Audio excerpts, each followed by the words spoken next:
empezáramos con el maestro Manuel Enríquez. Sí. ¿Cómo coincide su carrera con la del maestro Manuel?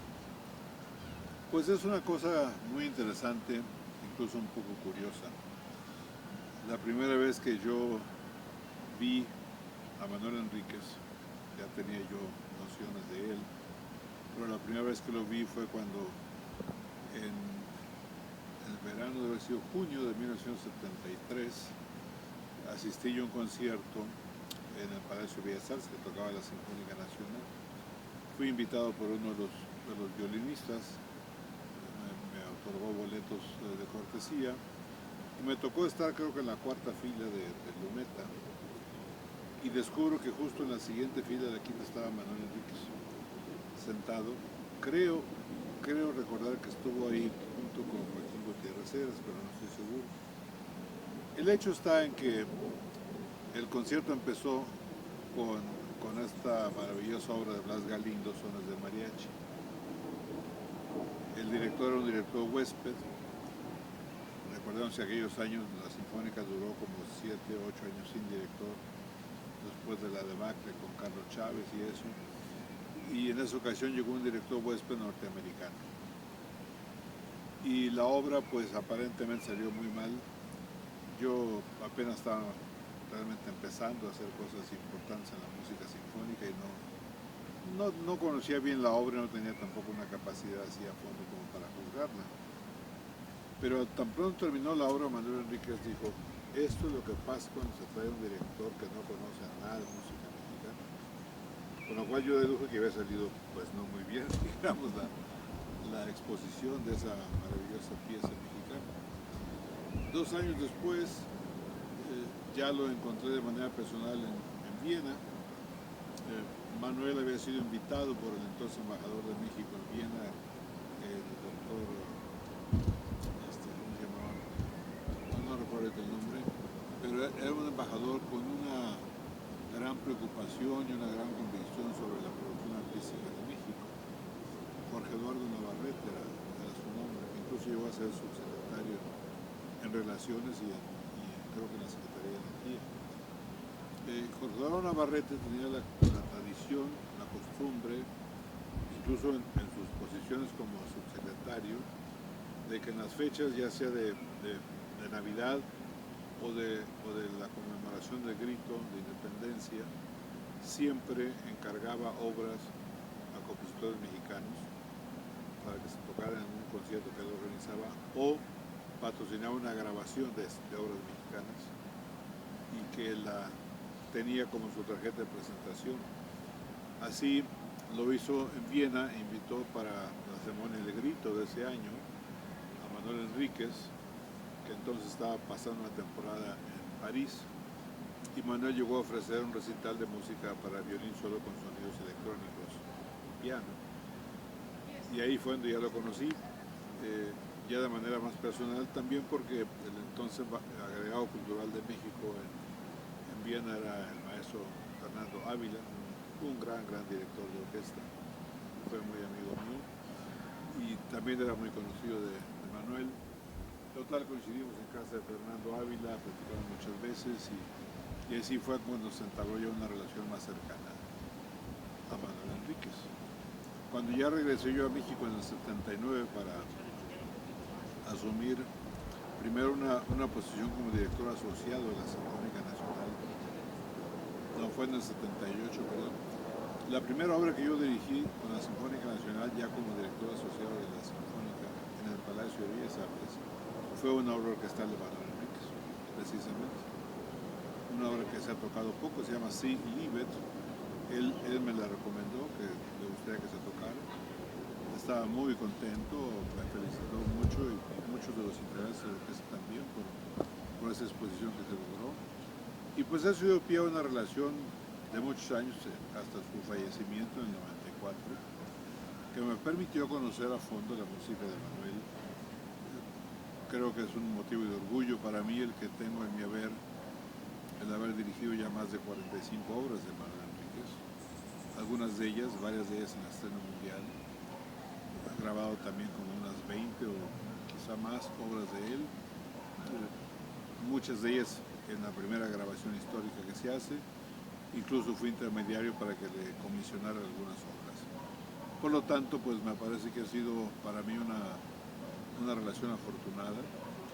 He considerado desde hace ya varias décadas a Manuel Enríquez como el compositor mexicano más importante de la segunda mitad del siglo XX, considerando como el más importante de la primera mitad a Silvestre Revueltas.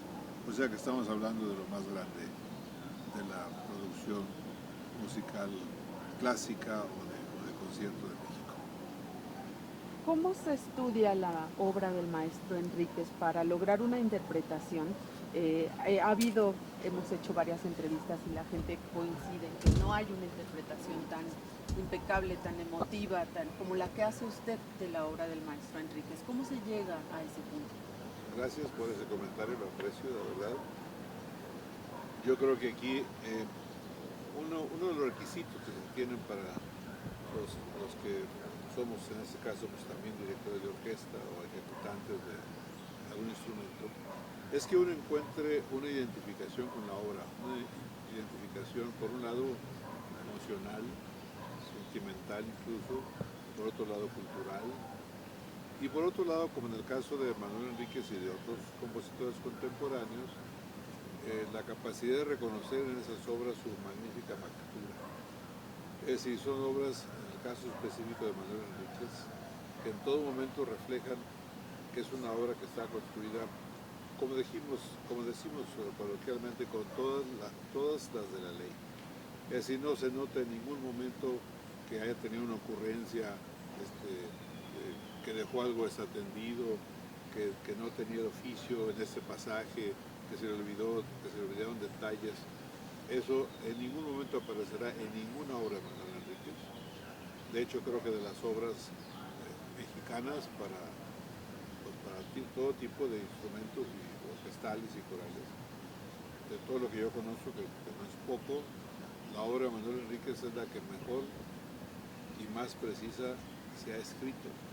Es decir, el estudio de su partitura no deja lugar a dudas de que es exactamente lo que quería el autor, el compositor.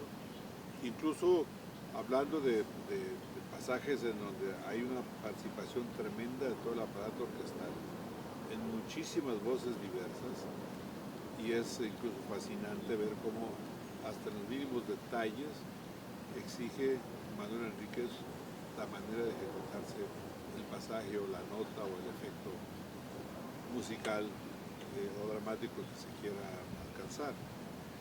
Yo encontré esa empatía tan entrañable con la obra de Manuel, porque además descubrí en Manuel un compositor formado de manera plena como compositor en el oficio de la composición. Por ejemplo, era un excelente profesor de armonía tradicional. Lamentablemente ya la vida no le dio tiempo para terminar una redacción de un libro que habría sido fantástico, que estaba escribiendo, según me contó él, sobre una especie de tratado o método de armonía tradicional, aprovechando su gran capacidad de abordar todos esos elementos teóricos desde un punto de vista a la vez práctico y exigente. Manuel, por ejemplo, esto lo demostró con creces en los fantásticos arreglos o versiones orquestales, como él le llamaba, de más de 30 obras del repertorio popular mexicano. O sea, valses, canciones, marchas, que si el vals sobre las olas, que si Dios nunca muere, que si el Club Verde de Campodónico, Tristes Jardines, de los grandes compositores populares, incluso de Felipe Villanueva, el Vals Poético. Bueno, son obras construidas de una manera que denotan un profundo amor de este compositor de obras tan aparentemente inaudibles, porque la gente luego se asusta porque es confrontada con cosas muy poderosas en su escritura personal, pero se denota en esa escritura, en sus arreglos, que es una música que es muy entrañable.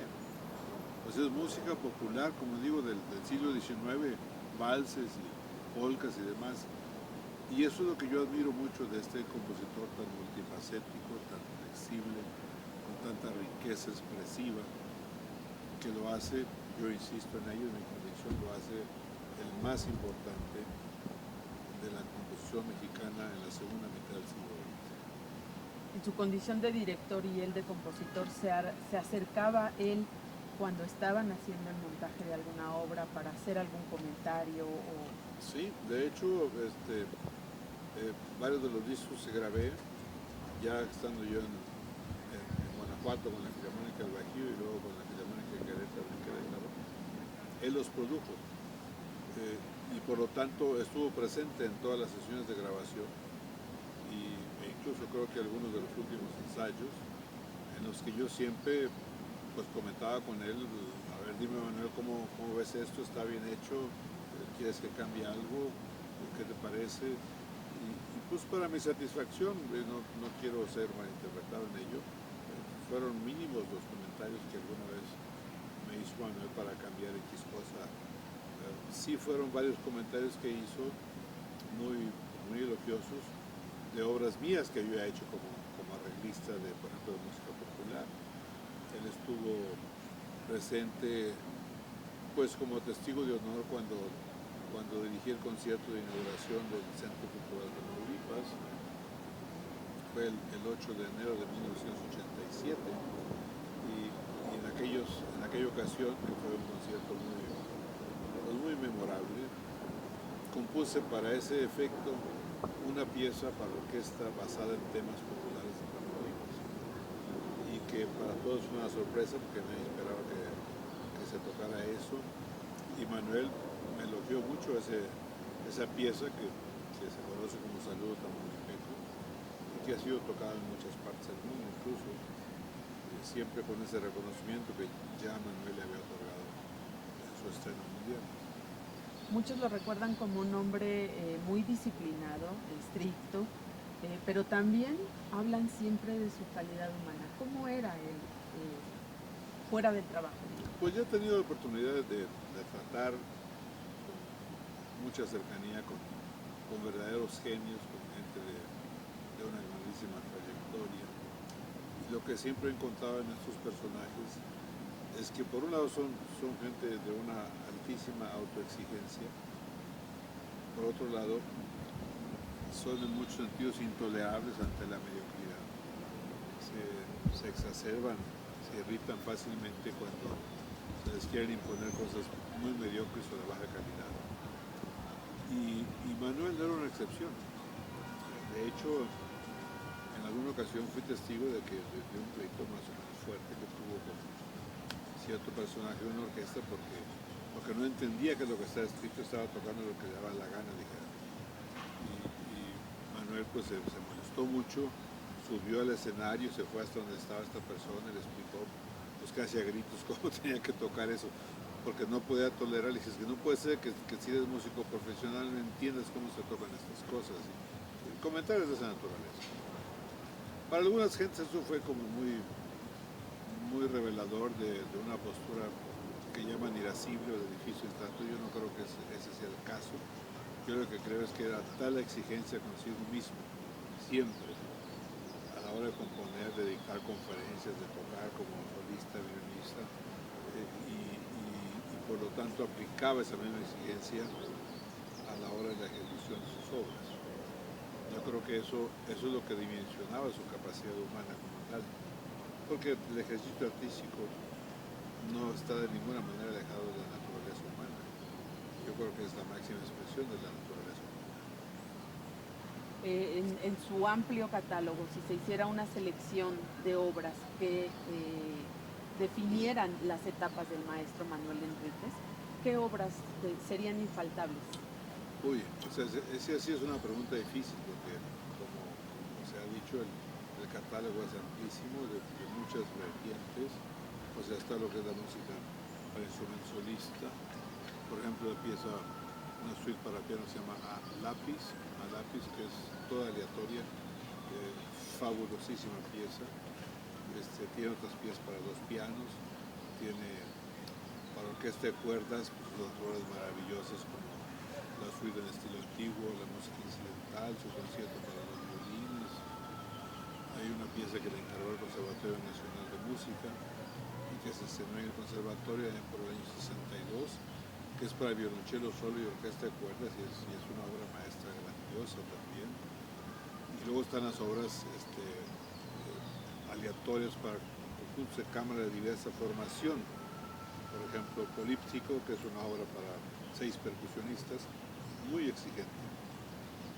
Está el concierto para 8 ejecutantes, todos escritos en notación aleatoria.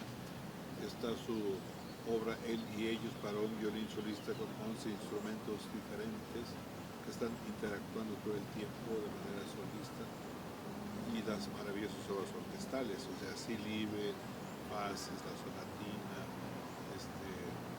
la maravillosa obertura académica, obertura lírica, que es una obra que le encargó el maestro Luis Herrera de la Fuente y que es una obra maravillosísima, y claro, culminando con las obras sinfónico-corales. Yo las he dirigido todas, o casi todas, me falta una, pero fui el intermediario para que el gobierno de Oaxaca, por ejemplo, le encargara la cantata a Juárez, que la compuso sobre un texto de Carlos Pellicer, y luego yo la estrené mundialmente, su cantata Visión de los Vencidos, basada en textos que tradujo Ángel María Garibay y que luego editó León Portilla, basados en la narración de la visión de los vencidos de la conquista de México. O sea, culmina esto, digamos, ya en otro ámbito, como lo mencionaba, en la perspectiva de las obras en donde usa directamente o aborda directamente melodías de autoría de otros compositores mexicanos muy notables, o sea, Juventino Rosas, Macedonio Alcalá, Rodolfo Campodónico y todos estos grandes compositores del siglo XIX en México, y que Manuel Enríquez vistió esas obras con una opulencia orquestal de una enorme grandiosidad, que están a la par de las mejores obras de esas características del repertorio universal. O sea, no le pide absolutamente nada a Johann Strauss o Anton Dvorak o a esos compositores europeos. Pero yo creo que Manuel Enríquez es de los grandes genios que hemos tenido en este país, y que todavía falta mucho por ser aquilatado como debe ser, y que nuestra gente, nuestro México, manifieste siempre su orgullo de tener un compositor de esta dimensión entre sus productos nacionales. Si tuviera la oportunidad de decirle algo al maestro, ¿qué le diría? Yo le diría que he estado siempre muy orgulloso primero de haberlo conocido y haber tratado con él tantos años, que sería pues del 78 al 94, vamos a ver una buena cantidad de años importantes, en diversos ámbitos. En aquella época cuando estaba yo con la Sinfónica Nacional como director, él fue muchas veces a los festivales que organicé en Oaxaca, en Aguascalientes también. Luego en su posición como coordinador nacional de música y ópera en Bellas Artes. Estuvo en París un tiempo, lo traté, como dije, en esa ocasión. Y ya después, cuando él, después de haber regresado, se fue un tiempo a la Universidad de Los Ángeles, de California, donde era tremendamente apreciado, y me comentaba que las grabaciones justo que habíamos hecho juntos, él y yo, habían tenido un éxito rotundo en las cátedras de composición en la Universidad de California. Y lo que yo le diría siempre es que desde luego que está agradecido no solamente por su amistad, por su compañía, sino porque él fue de los grandes músicos de México, y yo creo que eso es lo que más debemos agradecer. Bueno, seguiríamos con el maestro Leonardo Velázquez, maestro. Sí. Le comenté que se van a cumplir 20 años